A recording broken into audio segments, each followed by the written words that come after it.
ధన్యవాదాలు తెలియజేసుకుంటూ సెలవు తీసుకున్నాను. జై హింద్. ధన్యవాదాలు. ప్రియతమ యువ నాయకులు, గౌరవనీయ ఐటీ శాఖ మంత్రులు, ఎలక్ట్రానిక్స్ అండ్ కమ్యూనికేషన్ శాఖ మంత్రులు శ్రీ నారా లోకేష్ బాబు గారిని మాట్లాడవలసిందిగా మనవి.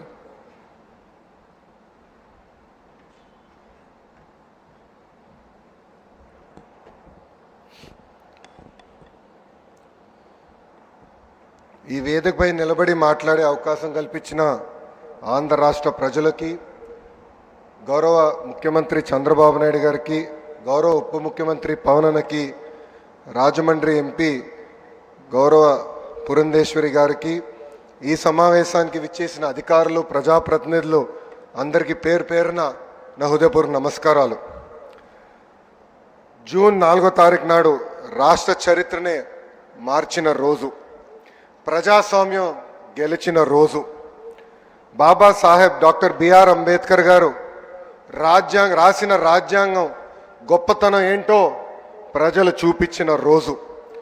అందరూ కూటమి గెలిచింది, తెలుగుదేశం పార్టీ గెలిచింది, జనసేన పార్టీ గెలిచింది, లేదంటే భారతీయ జనతా పార్టీ గెలిచింది అంటున్నారు.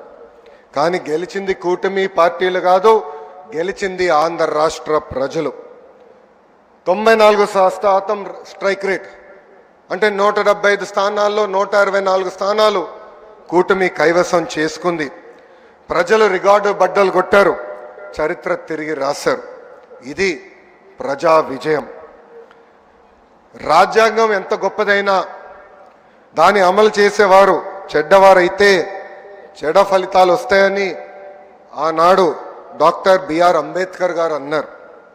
గత 5 ఏళ్ళ విధ్వంస పాలన మనందరం చూసాం. 10 లక్షల కోట్ల అప్పు చేశారు, ఆంధ్రప్రదేశ్ని అప్పుల ప్రదేశ్గా మార్చేశారు. ఒక కొత్త కంపెనీ తీసుకురాకపోగా ఉన్న కంపెనీల్ని పక్క రాష్ట్రానికి తరిమేసే పరిస్థితి మనందరం చూసాం.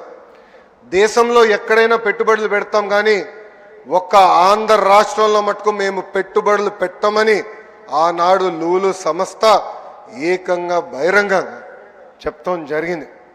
అలాంటి పరిస్థితిలో ఆనాడు ఆంధ్ర రాష్ట్రం ఉంది.